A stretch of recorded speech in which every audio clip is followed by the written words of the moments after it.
I want to welcome you to today's webinar. This is entitled Where Margin Hides and How to Capture It. So if you're a distributor leader and you want to find some new ways to enhance margin for your distribution company and to get some feedback from someone who's done it, plus we'll hear from questions from a variety of folks, you are in the right place. So when distributors talk about margin pressure, a lot of this is an outward conversation. People think about, well, margin opportunities, it's in the market, or we're struggling because of cost increases, we're struggling because of suppliers, we're struggling because of customer price sensitivity or market softness. And that's all true.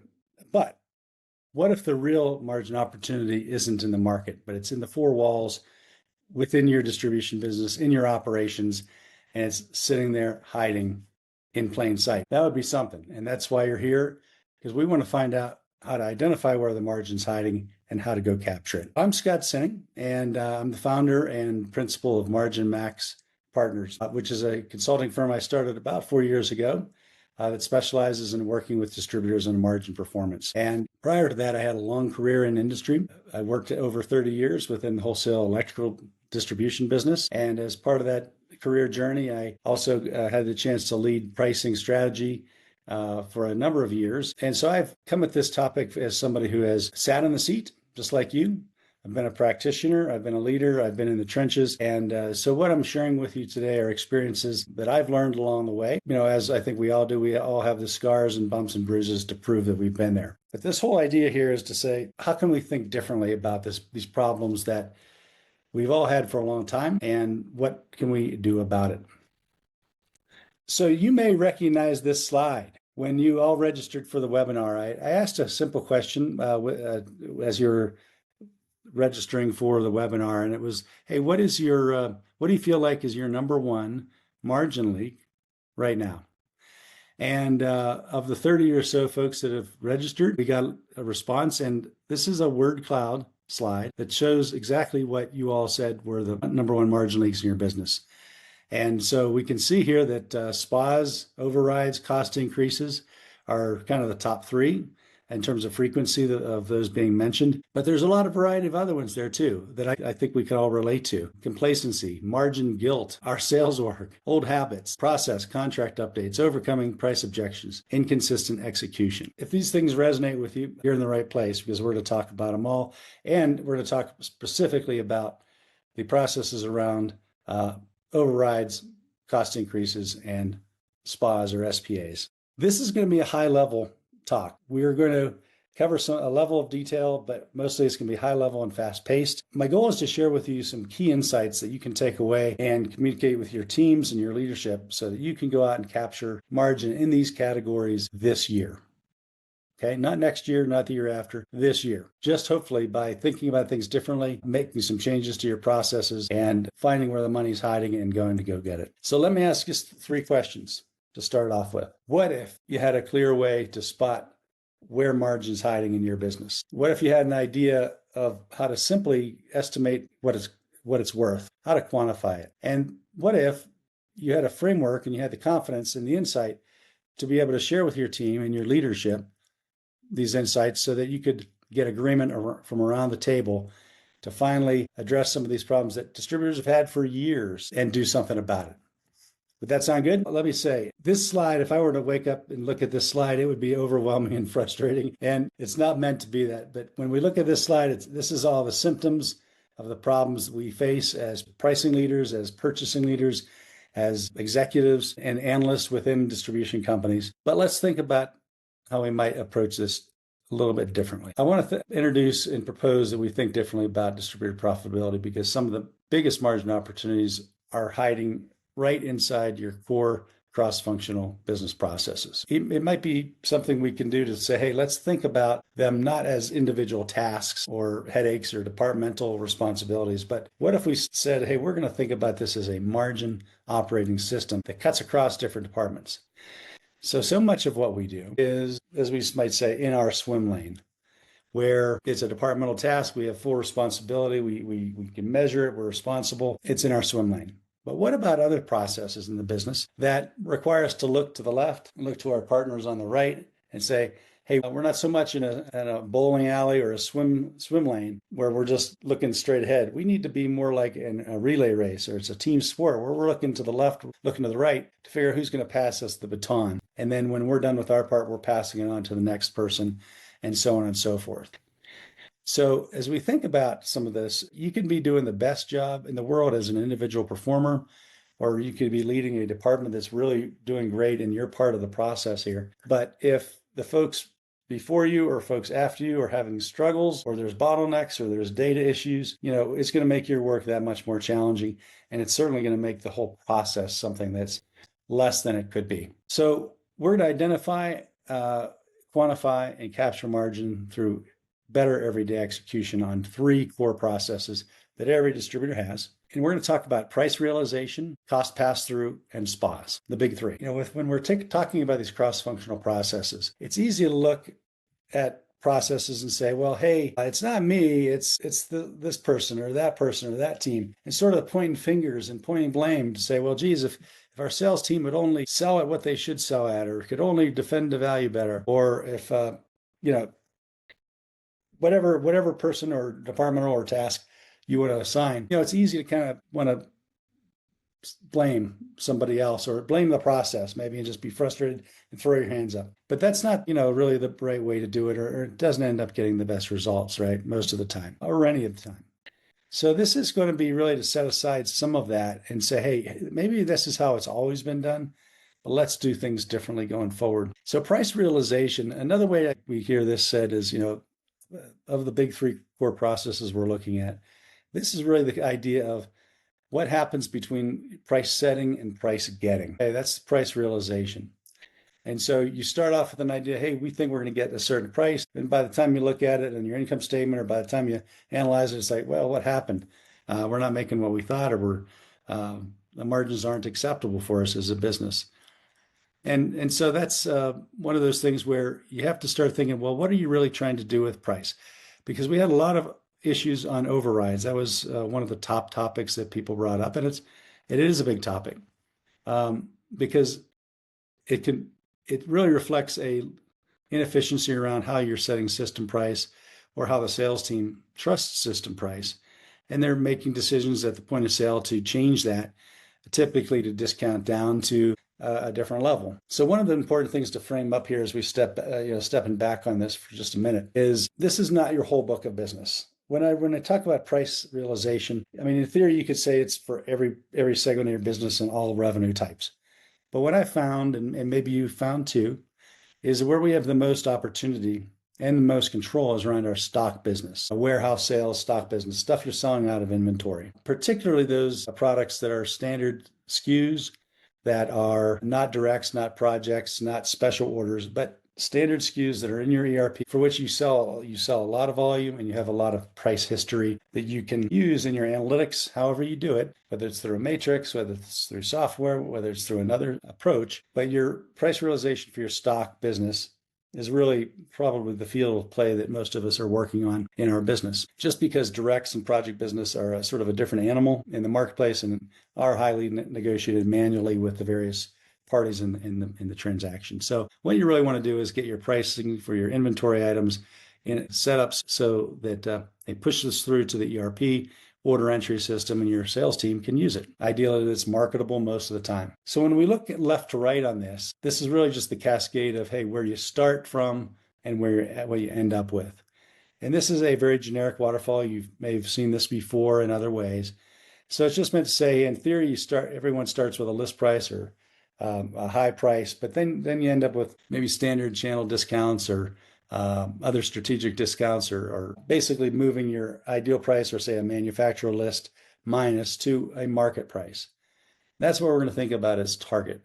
Think of target price as what you're hoping to sell your day-to-day inventory for in the marketplace. And that doesn't mean it's one price fits all. It might mean by different segments or different market verticals that you serve, you could have different target prices within there. The pain point is what happens when people are overriding that, and that is a margin leak. And sometimes it's not tracked, and it's not measured, and it's not really managed. So that can be a big margin leak and a frustration for those of us who work really, really hard on the price setting part, only to see it evaporate down the stream. A couple of other examples here, which we're really not going to go into, but I just want to finish the left to right slide here, is off-invoice discounts affect overall customer profitability and margins for your business. And these things are like your payment terms. How long are your customers paying? Are they offered cash discount? Have they asked to pay by a credit card, which is a couple, 2-3% extra cost to your business that maybe your credit department ends up negotiating, but they're not in the loop on what you're offering for freight terms or volume incentive rebates. All those things sort of nibble across your margins at different points of attack, where your customer or your customer's team might be negotiating with your team, but not the same person, but different people along the value chain. And before you know it, you look at a customer and you say, geez, they're getting great discounts, they're getting good payment terms, they're getting freight allowed on everything, and they're getting a volume rebate. And at the end of the day, you have to look around and say, is this really making sense for us? And this is a perfect example of where that cross-functional governance is lacking for most distributors, where nobody's necessarily looking at the impact of all these decisions across your business that are made by different departments or different leaders with the best of intentions to serve customers and earn business. But when you start adding it up, you may have unintended consequences of margin leakage. So overrides there are a big thing. I think it might just be important to point out that overrides in and of themselves aren't necessarily bad. Some overrides are just part of our business with larger quantity discounts or maybe commodity buyouts or things that just make sense, that maybe a price in your system is not always going to be exactly where you need to be. But what you want to be looking at, or what I would offer as a takeaway from this slide, is to ask yourself, are you measuring your overrides? Are you measuring it as a total company?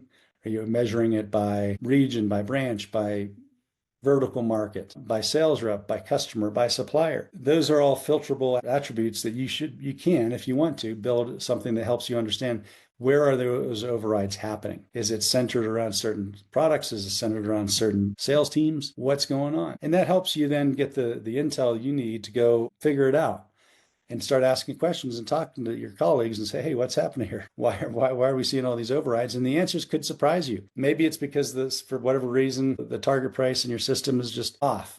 Maybe there's something on the cost side that's creating a cost plus price that is not right. Maybe it's somebody who's new and just didn't know any better, and it's a training issue. Maybe it's an opportunity for management coaching and goal setting for reducing what we might think of as unjustified discounts, typically maybe for smaller customers or tail end SKUs or tail spend SKUs that frankly the market price in your system is good to go, and you really just want to be managing those discretionary or prevent unjustified overrides as part of your profitability plan. Now we're going to go to the next one, which was also mentioned by a lot of folks on the registration: cost pass-throughs. Wow.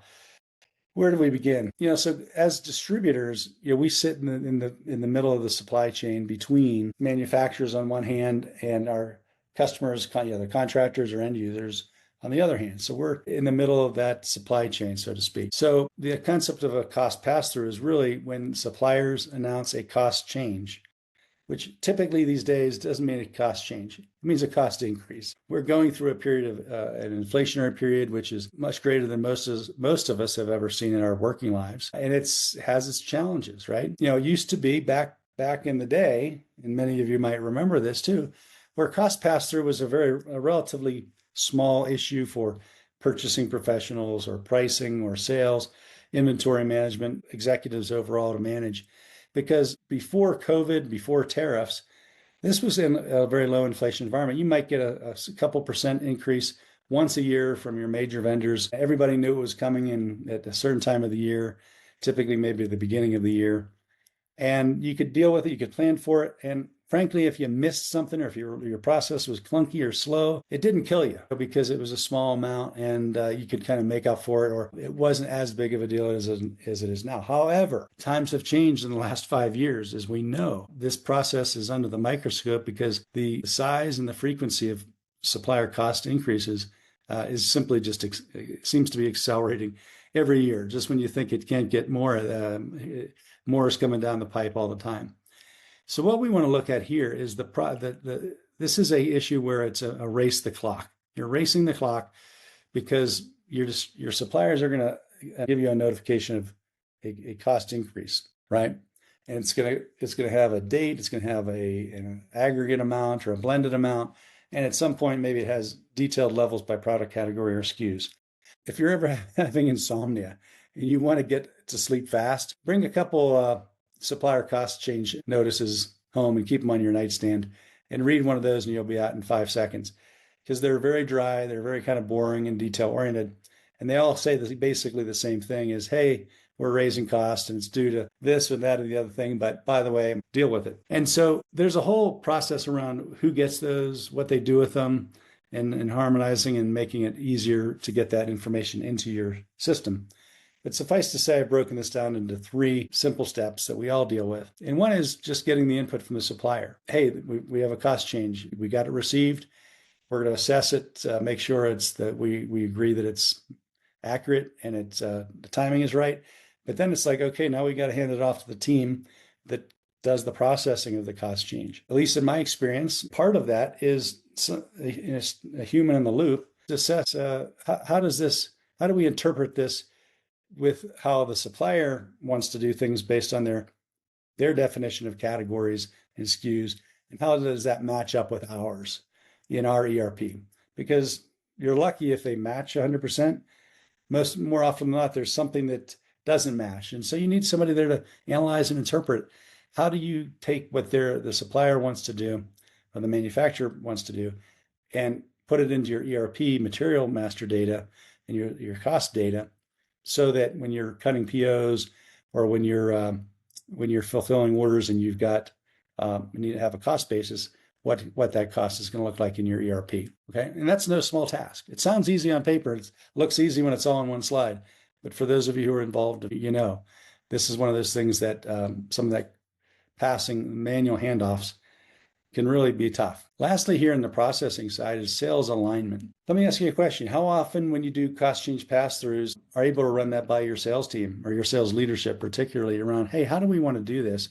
Is this going to be passed through to all customers sort of as is on an equal basis?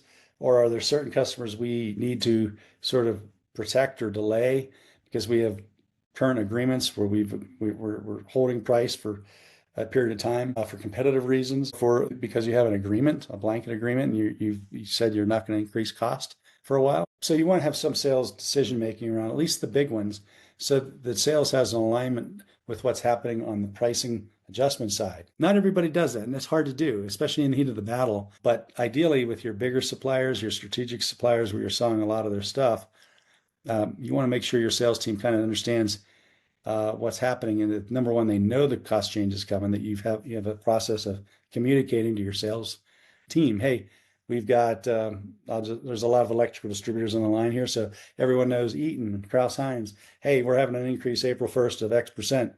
Let's get the word out. Let's make sure the sales team understands that system costs are going up, prices are going to go up, and they need to be in a position to communicate that and defend it and be prepared to help the customer understand what's happening if that's an issue. The last piece is the execution. And so this is where those price changes that you made, they're applied in your system and your customers have accepted them. Doesn't mean every customer accepted every price, but it means that in general, you have a way to measure, hey, how are you doing with your cost pass-throughs from before a cost change hits to after? And one thing you might think about doing here as a way to quantify this is, what's it worth to you to look at, say, the 3 months before a cost change, what your sales and margin rate were, and look at month 1, month 2, month 3 after the cost change, and just make sure that even if you have a little dip in month 1, that at some point you're seeing that your margin rate and your profitability has returned to where you expect it to be. And let's face it, there's no right answer. Every distributor is going to run its business according to its strategy, its sales strategy. But in general, you want to make sure that the cost pass-through measurements are something that you're on top of and that you can quantify. Because if there's opportunities to improve on leakage that's happening due to costs not being passed through at all or not being passed through fast enough, that's a problem. So the question really here, the takeaway is, how long does it take for you to pass through cost changes? So if the clock starts ticking the day you get a cost change notice from your supplier, or especially your strategic suppliers where you have distribution agreements, you should be getting a written notice some period ahead of time, say 30 days or at least 30 days. If you're not, that's a conversation with the supplier, and making sure that that notice gets to the right person in your organization. But from the moment you get that cost change notice to the time you can see that the price has been reset in your system and that new sales are going through at the higher sell price, so you're covering your cost increase, that's a good little math problem to solve for, because you can quantify that. You can help raise visibility and talk to people and drive a positive change to figure out, hey, how do we do this better? At this point, for most distributors, you've had a lot of experience with this, right? We've been through a few years, really since 5 years ago or so. It's been a tough putt on managing all this. But if you're still struggling with cost pass through, let's start thinking about it as a holistic end-to-end system that we can predict. We know it's going to happen. We know what to do. It just becomes a race the clock to say, how do we do it quickly, accurately, in a way that aligns with our sales strategy and takes care of our customers the best way we can as we all deal with some of these cost increases. All right. I see a question popped in. Let's take a pause here. And Lindsay, if you can help. Yeah. Well, it looks like Tyler has a question. More of a comment, maybe a question comes out of it. But one thing that we started doing recently at the company I work with, we started measuring our cost index and then as well as our price index. So kind of inputs versus outputs. And there's an imbalance that's happening right now. So again, we're absorbing costing as it's happening right now. And that could be some leftovers from the tariffs that we all went through about a year ago or so. We've kind of got this imbalance happening right now with being able to push price to the market versus how much costing we're actually getting on the inflation side of things. What's your experience with using indexes to kind of measure this? Have you done that before? And I guess what's your experience? I'd probably have to ask you what you mean by indexing. I'm not familiar with that term exactly. Maybe you could just do a quick explanation. I don't know that I can address your question if it's around indexing, but maybe if you describe your methodology. We're just monitoring market baskets and how much they've gone up over time or decreased over time, what have you. So the example there might be that you're looking at not just single lines or single products, but rather common market baskets or common bills of material to kind of gauge where the overall price is to your customers, and if that's a price that you feel that is competitive. Is that where you're getting at? I want to make sure you understand. Yep. And just our ability to push those costs through the system. When you say ability to push them through, would that mean like the mechanics of being able to do it, or the commercial viability of raising? More the commercial viability, getting sales on board, and all the stuff you kind of talk through. So I think maybe one of the things that I can relate to from what you're saying when you're talking about a market basket or like overall bills of material is this sense of cost increase fatigue. If you're constantly going to your customer saying, hey, by the way, wire and pipe are up, or PVC is up, or this is down, and our gear is up, and our breakers are up, and conduits are up, and before you know it, the customer's like, you're killing me. Stop telling me all the time that everything's going up every month. There might be a way with certain customers, and particularly maybe large customers that buy a certain amount of volume, where you stage those conversations in a way that are more top to top, if you will, where you're not necessarily implementing every cost change at the SKU level immediately, because that could be a shock to their purchasing system or a shock to how they estimate. But perhaps that's something where whether it's on whatever frequency makes sense, that there's more of a top to top, or a meeting with the owner, a meeting with the purchasing teams and the sales teams to talk about, hey, this market basket of these common items, we've been eating cost increases for the last month or two or whatever it is. And we didn't want to hit you with all of them at one time, but we are coming to tell you these are now coming up. Not to hit you with 5 increases at different times, but say this market basket of goods has gone up, and here's essentially the new price guidance you're going to see. And that might make certain conversations less frictional and more relational with some customers and or contractual customers, where your cost increase windows are managed by contract. And so you have to pick your spots and kind of maybe speak more strategically or holistically about it, versus everything is going up at all different times. And you just have to tell the customer just has to deal with that. That might be something that you're referring to, at least the way I understand it, Tyler, or maybe you're looking at an index or something that's a little bit more easier to present to the customer as a one shot versus 5 different suppliers going up at different times. But that's a good perspective, and I appreciate that you making the comment there. All right, we are going to move on to the next slide. This is the slide that everybody really wants to see, and we want to talk a little bit more about this than the others, because this is a beautiful looking slide here, isn't it? What could possibly go wrong here? There's only 9 steps, and there's probably 900 steps if we really dive into this, and there's not enough space in one slide to get it all in. But I want to walk through the SPA process end to end, because this is where I think you can start saying, hey, how do we make sense of this if we can look at it differently, and we can start seeing where these little gotchas are, where the dollars hide, where the cash flow hides, and where it can be unlocked through some better processes, better systems, and a different way of thinking about it. Before we do that, though, I want to level set here, even though everyone here is, I think, in the industry, and a lot of electrical distributors are on the call. So SPAs are a common everyday term, but I just want to level set because this is really important to get right. What does a SPA mean? And what's it stand for? So I'll just give you my definition as how I'm referring to it. And if yours is slightly different, that's okay. But at least we'll be level set. SPA stands for Special Pricing Agreement, and it's a written agreement or contract between a manufacturer and one or more of their channel partner distributors to lower the cost of goods sold or lower the cost of an item or a category via a rebate process or a rebate process after the sale.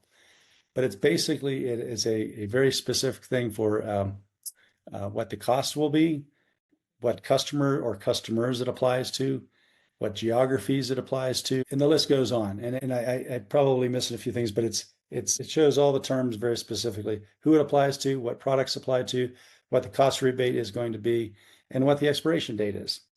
And so in theory, it should be very simple and straightforward to implement and to follow and to be able to comply with for claims. In real life, it's not that simple. Sometimes a SPA is also called a chargeback agreement, and then more generally, it might be referred to as a ship and debit agreement. The idea being here is that distributors buy inventory at their into stock cost, put it on the shelf. Let's just say it's $1. But the supplier says, hey, if you sell it to a certain customers, or a certain geography, your cost will be 80 cents. Okay. But you're paying $1 to put it on your shelf. But if and when you sell it to a qualified customer, you can rebate us that 20-cent difference. Okay. After the fact. So basically the idea of ship and debit is you're shipping the goods out of your inventory and you're debiting the supplier's accounts payable balance by whatever the agreed to item is once they agree to settle that. So that's how the distributor gets their money back. But we'll cover more of this as we go through it. Hopefully that makes sense. But I want to make sure we're all on the same page. So the first thing that happens in the process is someone has to identify the opportunity that, hey, we need a SPA to get a better cost so we can grow market share in our local market through stock with our inventory. And here's what we want to do. In my experience, that happens every day in a distributor or branch, right? But sometimes the opportunity there is the sales team doesn't have all the data they need, or they don't have the time to really study it as much as you'd like. So they don't really know what to ask for. And so there's an opportunity there for somebody, maybe folks on this call or as part of this end-to-end process, to say, how can the sales team be supported better by management on identifying what opportunities are worth going after? And frankly, which ones probably say, we're just going to take a pass. It's not worth it, or we're going to try something else. The next step in the process is then typically the sales team, whether it's a sales rep, account manager, branch manager, regional sales leader, it depends, but you get the idea. Somebody's going to go to the supplier contact and ask for a SPA. They're going to do that either in person, via email, maybe through a portal of some kind, or a supplier portal type front end that you have to put this stuff into, which also can be a hassle. But the big issue of negotiating terms is, hey, what do you want your sales team to ask for? Do they have a target cost in mind? Or are they just on a fishing expedition trying to make more margin? And by the way, the manufacturers can see that coming a mile away. So you want to make sure you're negotiating terms or lower costs in a way that is commercially feasible for the manufacturer and or their manufacturer's agent to agree to. But if you're just going and throwing stuff against the wall and seeing what sticks, you're probably going to get declined and you're going to get frustrated. So the more you can bring data to the table and a business case about, hey, here's why we need it. It's either to meet comp or it's to drive volume with a certain customer or for a certain project where we just need better costs that we're going to service out of stock. If you can do that and you can show that you've done your homework and you're serious about making it work to drive volume for that manufacturer, the chances are much higher in your favor that it's going to come through. The next handoff is this, after the sales rep says, "Yep, we've got an agreement on Bussmann fuses to have a lower cost for such and such customers. That's great. Okay, now where's the agreement go? So now somebody's got to figure out where the agreement is, whether it's email, it's the EDI transaction. Maybe there's no agreement, but it shows up in the supplier portal that you're supposed to go in and double check when it's there. The beauty of this process, and I say that with sarcasm intended, is there's no industry standard. So there's no one way to do it with all of your suppliers. That adds to the complexity of a process that's already complex. But when you're dealing with your supplier partners, you have multiple rules to follow. The system setup. This kind of goes back to that issue of material master synchronization. So similar to cost changes. If you're getting a supplier says, hey, on these categories, on these SKUs, here's your rebated amounts or here's your Protect 2 amounts. Great. How do you marry that up with how the data is organized in your ERP? Hopefully, if you've been doing this a while, you've got some ways to tie that together or cross references, or otherwise your analysts are working on it, or otherwise maybe you have tools that help marry that up as sort of the digital marriage of what the supplier has as their material descriptions and what you're managing as your material descriptions. Again, easier said than done. Looks easy on a slide, but in practice, I've seen it can be very challenging at best. But the key is you got to get it into your system so that when there is a sale, but let me I'm skipping ahead. Once it's in your system, there's a step there about executing pricing that's really important because it took me a while to figure this out. And maybe it's taken some of you some lessons as well. If the idea is with a spot is to lower your cost of goods sold, right, to get market share, but also to make a little bit more margin when it makes sense, you've got to execute pricing in a way that's smart. Because if you just load a lower cost in through a SPA to your ERP, and as most distributors, you might be one of those distributors like I was, where a lot of our conditions are cost plus, or a lot of conditions are cost plus a margin rate is how the system calculates the price. If you lower your cost basis through a SPA, the math works out very unfavorably for you, because what happens is it lowers the sell price and it lowers the margin. And so on one hand, you might be celebrating, hey, we got a better cost for the supplier for these goods for this customer. And unless there's a pricing execution step that's just consciously taken to say, hey, do we want to keep all that margin for ourselves? Is that kind of what we're playing here? How much or do we want to give it all to the customer in a lower sell price? Is there a volume and share game that's being played that we agree to and we understand? Or is there some middle road where maybe it's, hey, we want to improve our margin rate because we just put $100,000 of inventory in to this such and such branch to support this initiative, and we want to improve our margin rate, but we also know we need to have a more competitive price in the market. So don't skip the pricing execution step. Otherwise, you're just going to leak margin out of your SPA process that you thought was actually going to make you more money, and it could be the opposite. So once that's done, it's time to sell something. So we start seeing the claims generation where the system, or whether it's systematic or manual, there's some kind of a claim report and say, hey, supplier, we just sold certain eligible products to eligible customers on this SPA agreement, and we are now claiming our rebate. We want our money back because we already paid you $1 60 days ago to put this stuff on the shelf. We want our 20-cent rebate back to help complete the process for our profitability. So the claim management is it can be easier, it can be harder, depending on what systems you have in place to help do that. But either way, you've got to tell the supplier, hey, it's time to pay up, and here's our documentation, or here's our data that meets their requirements so that they can honor your claim. Okay, and if all goes well from there, it goes right to settlement and it's time to go over. But don't let me skip the reconciliation side, because that's, again, where a lot of margin and cash flow sits.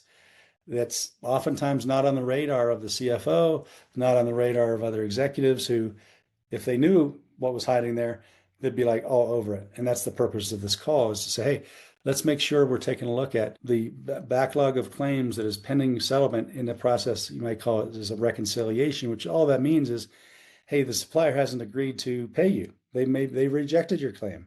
They said, no, it's you've not qualified for it, so we're not paying you. Now ball's back in your court and back in the court of your analyst team and whomever you have working as the recon to say, nope, we're gonna provide the documentation, or we're gonna provide evidence, or we're gonna do some corrections because maybe we had a billing error, and we're gonna resubmit it with some corrected data so that it can get honored and settled. But what you want to do is figure out what is your open recon value at any given time, because that's all pure cash flow that's waiting to be deducted from a payable, but can't be until the supplier gives you authorization. You also want to be looking at what's your aging of your open recon. I've seen situations where sometimes things get behind, and you might be surprised to see what's your over 60-day open recon, what's your over 6-month open recon. God forbid it's longer than that.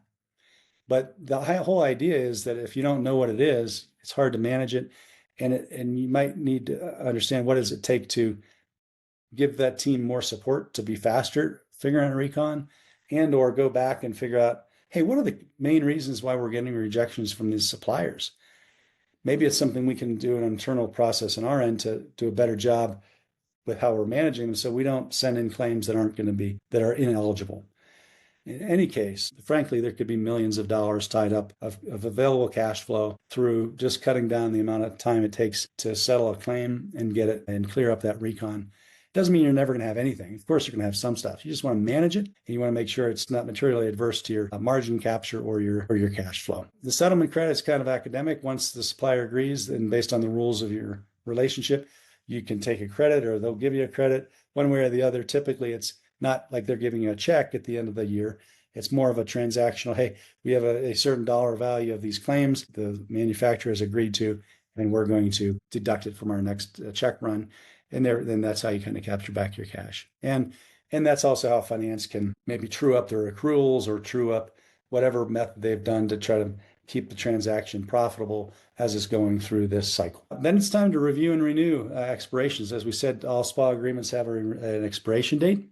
And somebody's got to ask the supplier to renew it if it's appropriate, and review, make sure that those renewals come in good, and then you start over the process again. All right, I try to do that as fast as I can, but to give you a wave top overview of where I've seen in these processes, these cross-functional multi-handoff manual steps, where the margin that's in there and the cash flow that can get tied up.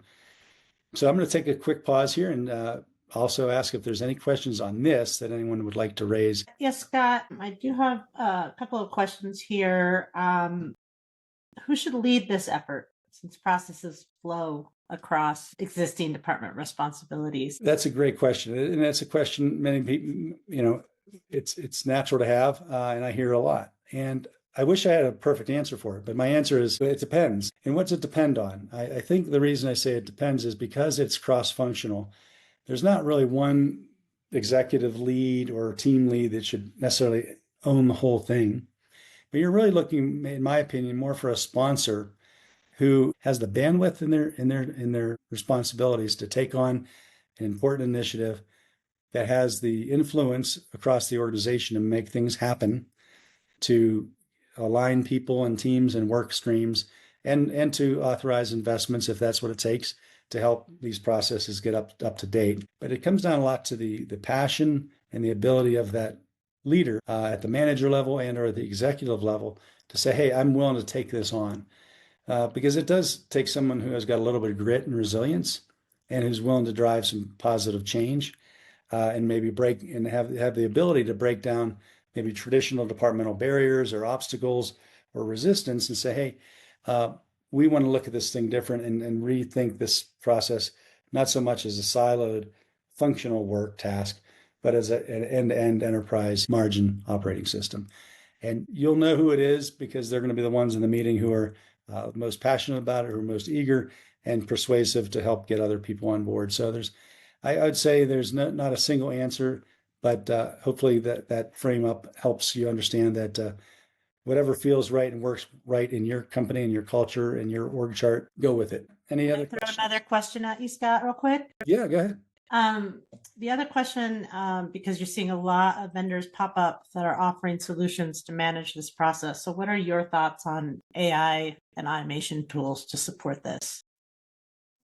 Yeah, they're absolutely necessary, in my opinion, but it doesn't mean that's the first thing you do. My caveat there is that AI and automation tools really can help plug the gaps of doing the work and doing some of the 24/7 type of automation that humans either can't do or don't want to do, and they can do it faster and better. So there's some really good solutions out in the market, but I would start with understanding what you want the process to be.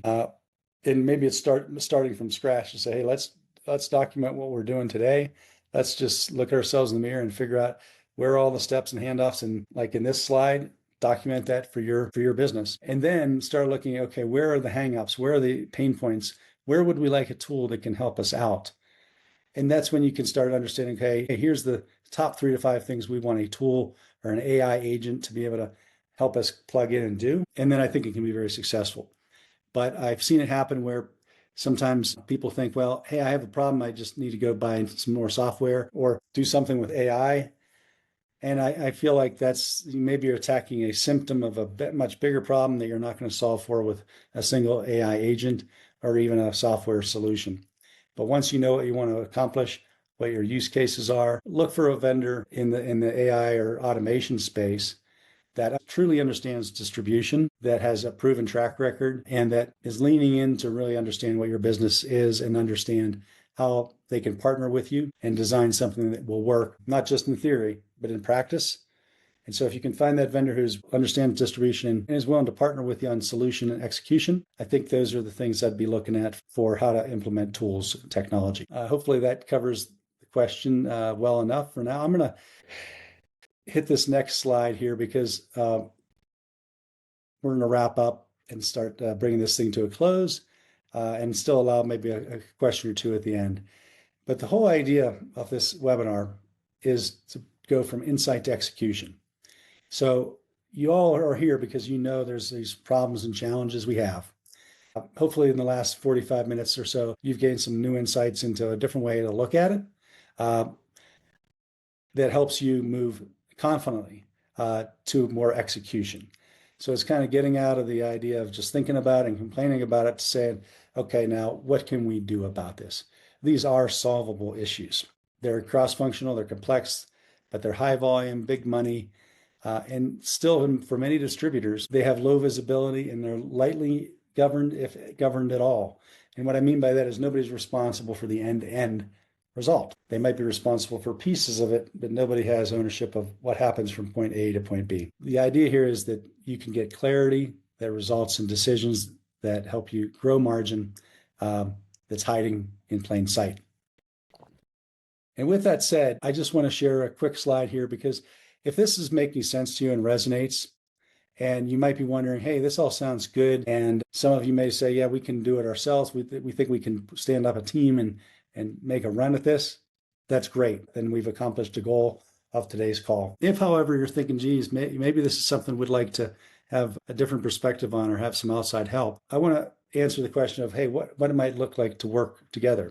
I offer a MarginMax diagnostic, and it's really this 3-stage approach of diagnosing, planning, and then acting with a results-oriented type of a practical solution. I want to turn fresh insights into measurable solutions. And this is something that's more of a 4 to 6 week engagement, fixed fee, fixed scope, working collaboratively with you and your team to come up with the answers to some of the challenges that we face with the questions we've talked about today. If that's something that's of interest, I would love to continue the conversation with you. My contact information is here by email or website. I welcome getting to know you better and talking one-on-one with you if that's something you'd like to do next. But with that said, that wraps up my presentation.